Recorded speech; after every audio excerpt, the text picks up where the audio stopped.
Ese koko Noheli iri ngombwa? Ese Noheli ntabwo iri ngombwa?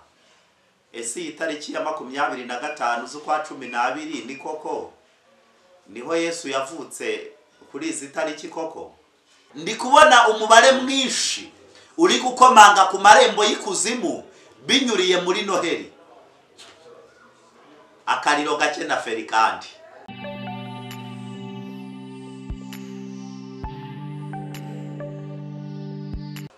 Bakundwa kandi bakunzi b'ikiganiro binyuze ku butumwa bwiza TV, turabasuhuje kandi mbasuhuje mbifuriza amahoro y'Uwiteka Imana ngarushirizeho kuba kuri mwebwe kandi. Rero tubahaye ikaze ku butumwa bwiza TV, mwebwe mudukurikira muri kuri uyu mugabane turiho Afurika, mwebwe mudukurikira muri ku mugabane w'Uburayi, badukurikira muri Amerika, mu Buhinde, muri South Africa, mwebwe mudukurikira muri hariya muri Mozambique ndetse n'abari muri Zambia, mwese turabasuhuje kandi turushirijeho kubaha ikaze binyuze ku butumwa bwiza TV. Namwe mudukurikira mu buryo butandukanye kandi mukomeza kujya munaduhamagara mutubwira ko mwagiye mukunda ubutumwa bwiza bunyura kuri iyi channel. Namwe reka mbabwire ngo amahoro y'Uwiteka abe kuri mwebwe mwese kandi. Rero tugiye kuganira ku magambo yanditswe muri iyi Bibiliya. Tugiye kuganira ku magambo meza tuvuga ngo ese koko Noheli iri ngombwa? Ese Noheli ntabwo iri ngombwa? Ese iyi tariki ya 25 z'ukwa 12 ni koko niho Yesu yavutse kuri izi tariki koko? Ubundi bimeze bite? Nguzaniye amakuru atariho ivumbi kandi kugira ngo urushirizeho gusobanukirwa ndetse no kumenya ukuri kwa nyako kubigendanye n'iyi tariki ya 25 za buri mwaka kandi muri iyi minsi yitwa Noheli. Yego, turaganira ku magambo aboneka mu butumwa bwiza uko bwanditswe na Luka. Turajya ku murongo waho turajya ku gice cyaho cya mbere, ku murongo waho ni uwa 26. Kuri uyu murongo waho wa 26 titire yaho iravuze ngo Gaburiyeli abwira Mariya yuko azabyara Yesu. Ni koko urumva Yesu yarabyawe kandi hari n'igihe yavutsemo, kuko amakuru no mu byanditswe urumva ko babitubwiyeho. Yego, reka dusome ku murongo waho wa 26 n'ubundi kandi havuze iki? Haravuze ngo mu kwezi kwa gatandatu, mu kwezi kwa gatandatu marayika Gaburiyeli atumwa n'Imana mu mudugudu w'i Galilaya witwa i Nazareti. Urumva ko Gaburiyeli yatumwe n'Imana kwande? Yatumwe n'Imana kuri Mariya. Nimba yaramutumweho urumva hari n'ubutumwa yari afite ari ngombwa kuvugira gute? Ari ngombwa kuvuganaho na Mariya. Rero urumva ko ibi bintu biri ngombwa cyane ko tubyitaho kandi ibi bintu bikava mu magambo, ibi bintu bikava no mu nyuguti, ahubwo bikagira bite? Bikaba ubuzima mu mibereho yacu ya buri munsi. kuko ibi bintu bikunze kubyara urujijo no gutera urujijo ku bantu benshi batandukanye mu buryo bwo mu madini atandukanye, yewe no mu bitari uburyo bw'amadini yizera Kristo, no ku basilamu no ku bandi bantu baba bifitiye uburyo bw'iyindi myemerere iri gakondo ukuntu se, cyangwa iri ku bundi buryo bwihariye butari mu buryo bwo kwizera ndetse no kumva biyumvamo Kristo. Ibi bintu bikunze guteraho urujijo, impaka nyinshi mu bantu. Reka dusome ku murongo waho wa 27. Yaje gutumwa ku mwari wari warasabwe n'umugabo witwaga Yosefu wo mu nzu ya Dawidi. Izina ry'uwo mwari ni Mariya. Yaje kumusanga aho yari ari, aramubwira ati, ni amahoro uhiriwe, umwami Imana iri kumwe nawe. Yamubwiye amagambo meza, yaramubwiye ngo ni amahoro wowe uhiriwe. Ayo ni amagambo meza cyane udashobora kubwirwa n'umuntu wese, kuko ayo magambo urumva yari arimo guhishurirwa. Ntabwo yari amagambo ari guturuka mu mitekerereze n'imyemerere ya marayika, ahubwo byari uguhishurirwa kuko hari ubutumwa yarazanye aho ngaho buturutse ku Uwiteka Imana.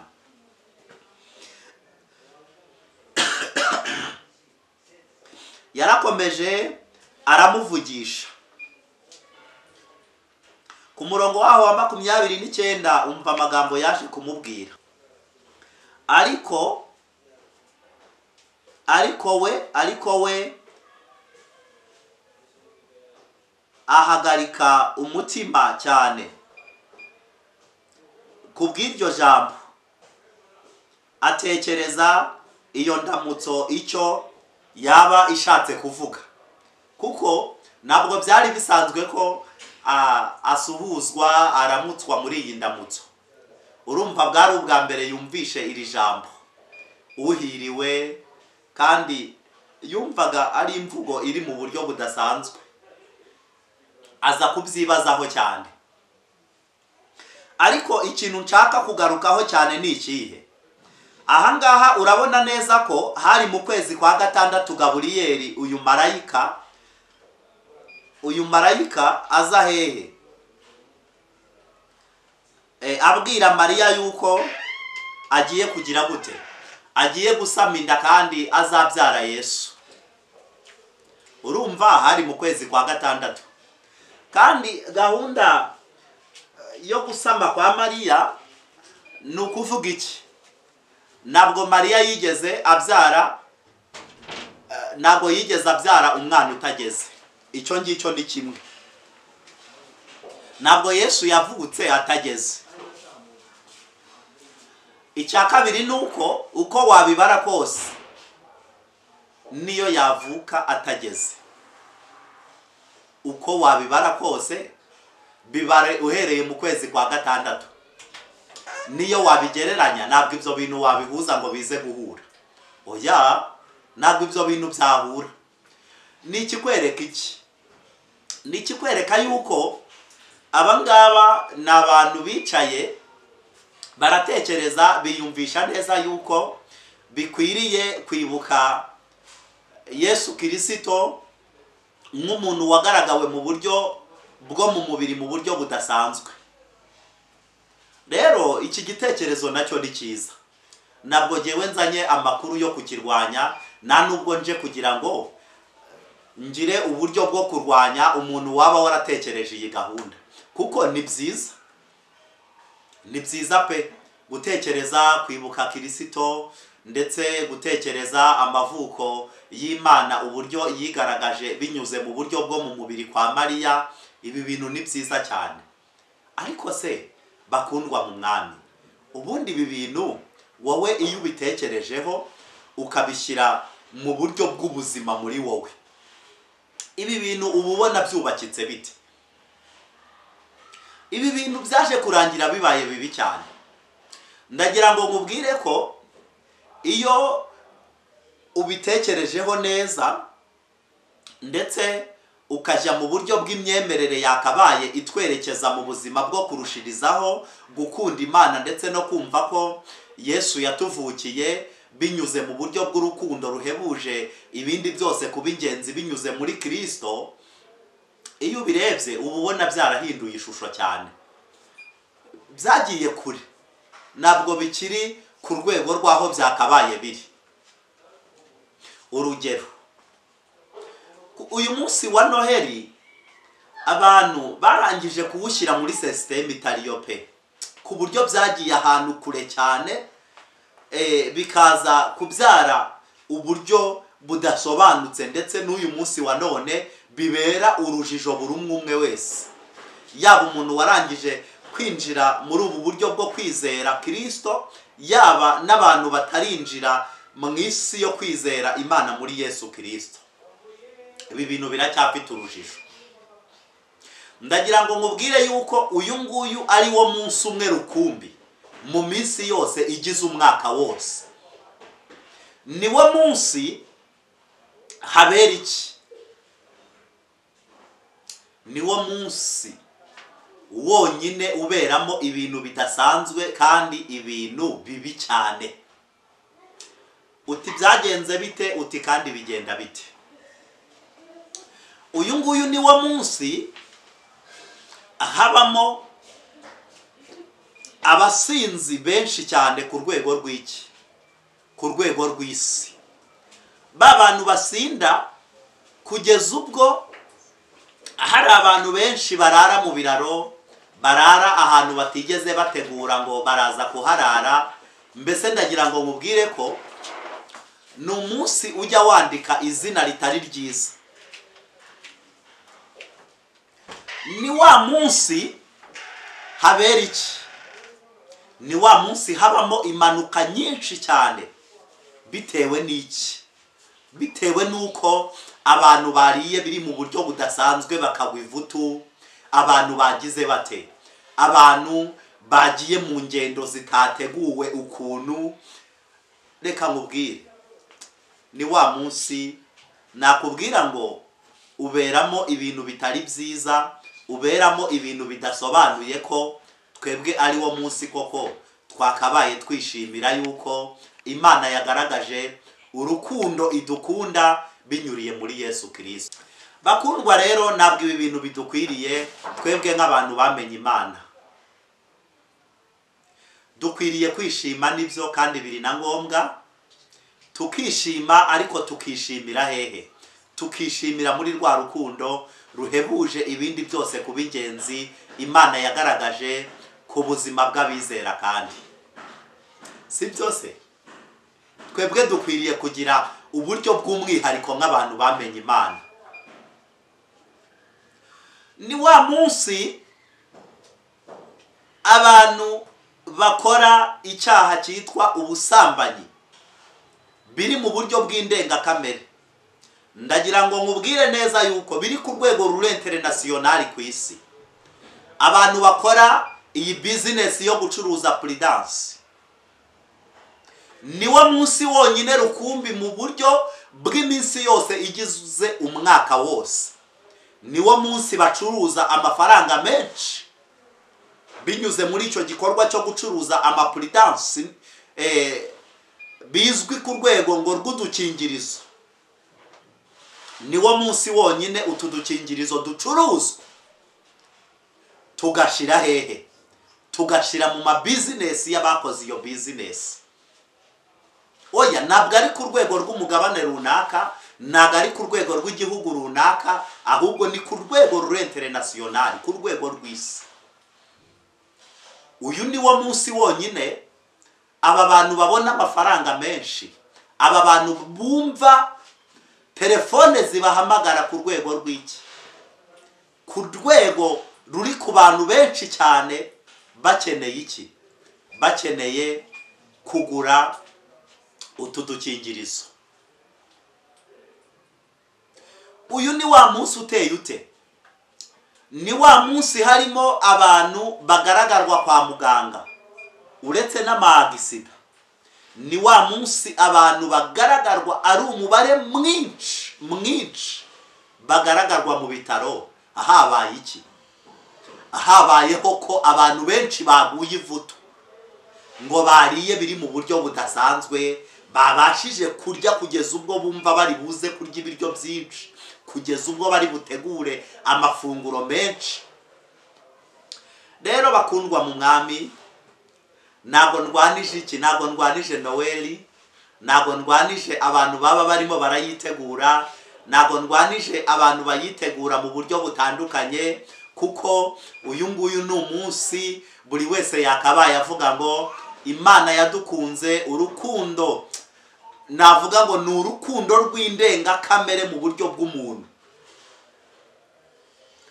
Ni uburyo twari dukwiriye ni umunsi twari dukwiye kunezererwamo, ni umunsi twari dukwiriye kwishimiramo, ni umunsi twari dukwiriye gukurura iki? Gukurura ineza y'Imana kandi mu buzima bwacu bwa buri munsi, si byose?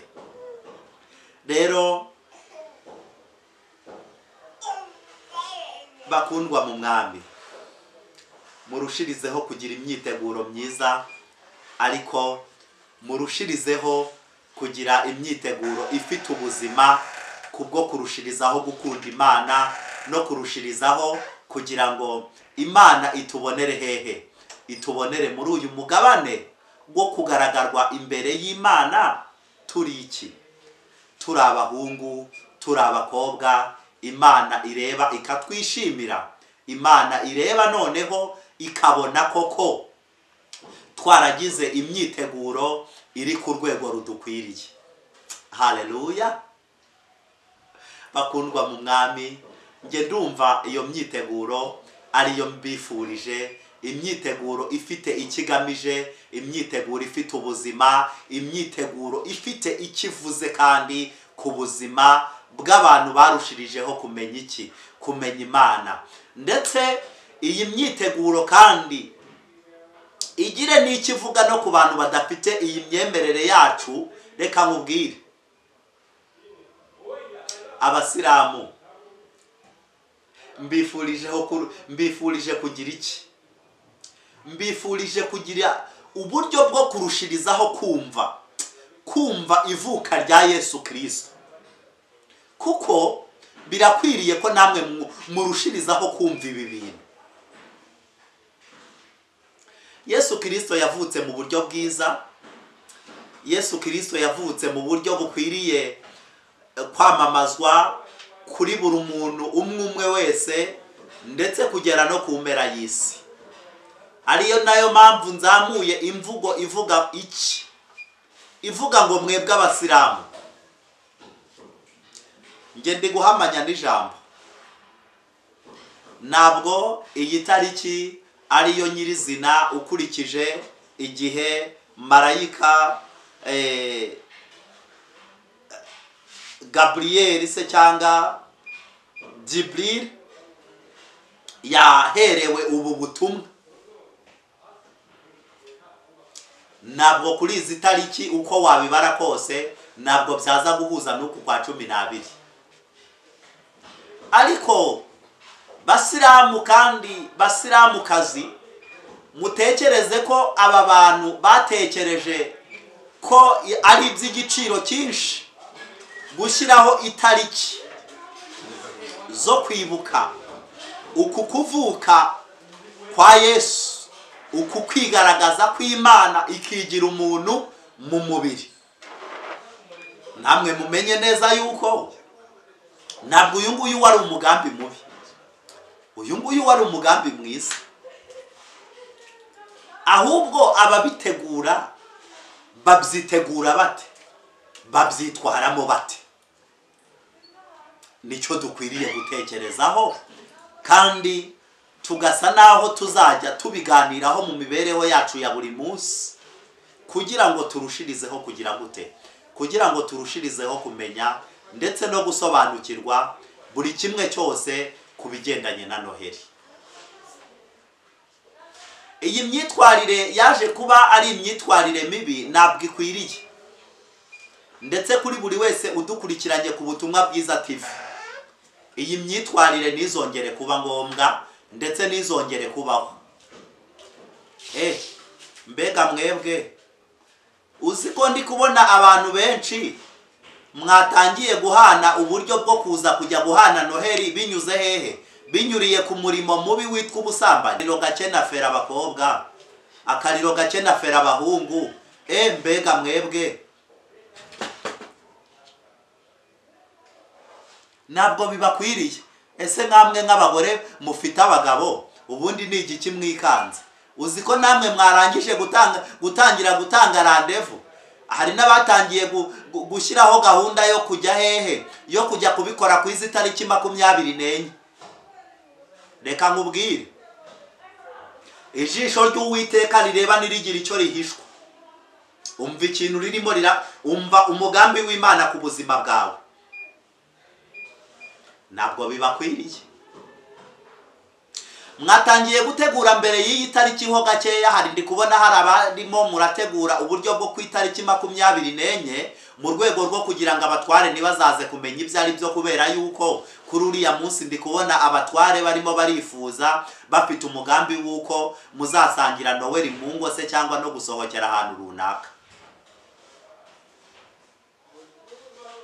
Aba mama ntabwo bibakwiriye, kandi n'abapapa nuko. Ndabona n'abapapa hari abarangije gufata imyanzuro yo kugira gute, yo kujya guhana Noheli muri uwo murimo utari mwiza w'ubusambanyi. Ese ubwo muri kubona bibakwiriye? Ese ubundi mubona ibyo ngibyo muzabyigira iminsi ngahe? Ese ubundi mubona ibyo ngibyo muzabyigira amezi angahe?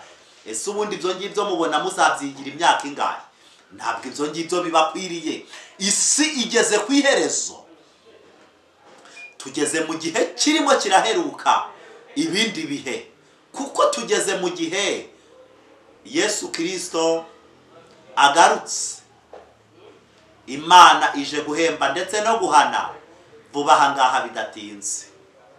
Rero iyi myemerere nibatware kure cyane, ngitume muta n'urwo mwari mwambaye, ngitume muta n'umwitero mwari mwambaye, mufata umwanzuro utari mwiza wo kujya guhanahana Noheli mu buryo bw'imbaraga z'umwijima.